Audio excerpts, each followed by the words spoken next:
Механическая беспроводная Bluetooth клавиатура с возможностью работы не только Windows и Android, но и Mac с ценником чуть выше, чем в $70. Что? За что я действительно люблю производителей, так это за конкуренцию и то, что каждый пытается сделать круче, красивее, дешевле, и именно поэтому сегодня у нас есть возможность посмотреть на Keychron K3 и K8, а у меня появляется возможность рассказать о крайне интересных девайсах с очень приятным ценником. Привет, меня зовут Серж, ты на канале Elmir.ua, приятного просмотра.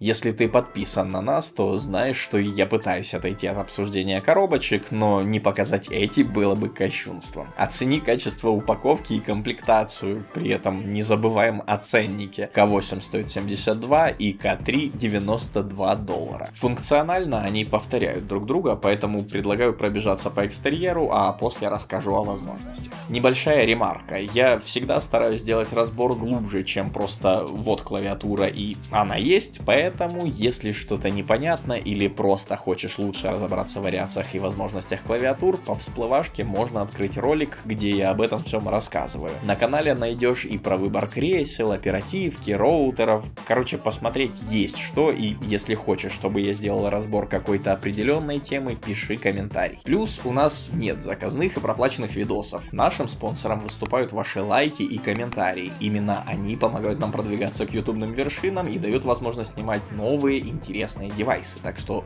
спасибо, назад к ролику. K8 это типичная такая клавиатура с OEM кикапами и раскладкой ANSI, что важнее, чем кажется. Мало того, что такая раскладка в нашем регионе более типичная и не придется привыкать, так еще и с поиском сменных колпачков проблем возникнуть не должно. А оно понадобится. Штатные выглядят и ощущаются хорошо, они из матового тактильно приятного пластика, но затираться будут очень быстро. Собрано шикарно. Весит 732 грамма и на столе за счет 5 небольших, но цепких резиновых вставок стоит уверенно. Почти не проминается. Тут двойные ножки для смены наклона и каждая прорезинена. Дизайн минималистичный. Эдакий скелетон с приподнятым бортиком. По всем торцам, кроме левого, пусто. А на нем USB Type-C, переключение варианта работы между виндой, Mac'ом и переключатель сопряжения с Bluetooth на провод. Обрати внимание, что Type-C утоплен и в отличие от других фирм, например Asus, Logitech, Razer, сюда можно вставить нештатный кабель. Свитчи от Gateron, естественно, есть выбор на вкус и цвет. Они не песочат, нажатия отличные, стабилизаторы смазаны и отрабатывают чуть лучше, чем хорошо. Но тут бич типичных недорогих клавиатур. Металлический плейт черный, а основание свитчей белое. Из-за бортика и формы кикапов это не сильно бросается в глаза, но лично мне не очень нравится. Благо, такого нет на версии K3. Тут дизайн совсем аскетичный. Нравится. Это уже полный скелетон с металлическим плейтом сверху и по бокам. Пластик только на днище. Те же резиновые вставки и ножки, такие же марки и кикапы, но эти заменить будет не так просто. Они под стать свитчам низкопрофильные и в типичных магазинах сменные не найти. Это как минус, так и плюс. Благодаря форм-фактору в 75% и низкому профилю она поместится практически в любую сумку. Да и вес 487 грамм располагает к переноске.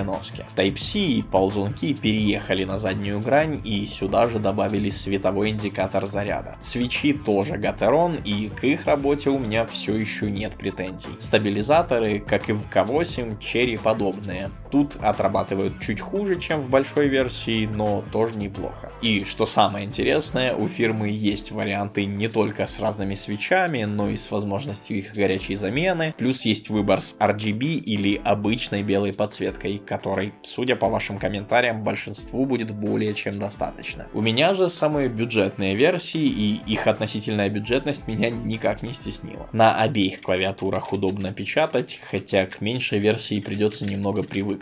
Зато после останется только кайфовать от качественного борда. По функциям есть типичные мультимедийные кнопки и даже немного больше. Например, вызов голосового ассистента. Ну и регулировка подсветки, яркость экрана, переключение плеера и громкости. В общем, все как у людей. В клавиатурах есть возможность запомнить сопряжение до 3 устройств и переключаться между ними на лету комбинацией 2 кнопок, что удобно. Еще приятно, что в комплекте есть краткий мануал по работе горячих клавиш и не забываем о комплектных сменных кикапах под Windows и Mac. В оба борда установили Bluetooth 5.1 и больше чем за неделю теста у меня не было ни одной потери сигнала, но есть два замечания. Первый. После перехода клавиатуры в спящий режим, когда начинаешь печатать, сигнал восстанавливается около секунды и первые введенные символы не будут написаны. Второе. При работе через Bluetooth клавиатура не может вывести компьютер из сна. Индикатор сопряжения мигает, но не может присоединиться к системе. Понятно, что так или иначе эти нюансы можно обойти, но они есть, и это не совсем приятно. Время работы на одном заряде с подсветкой около 68 часов на версии K8 и около 34 часов в K3. Без подсветки время работы увеличивается приблизительно в 3 раза. Выводы.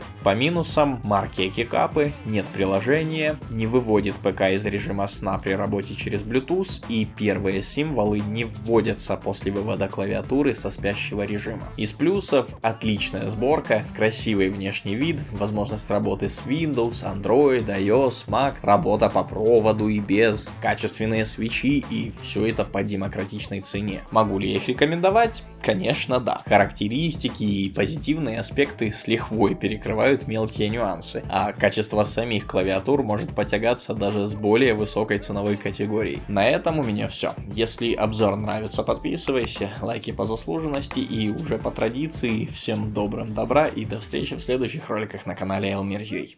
Пока.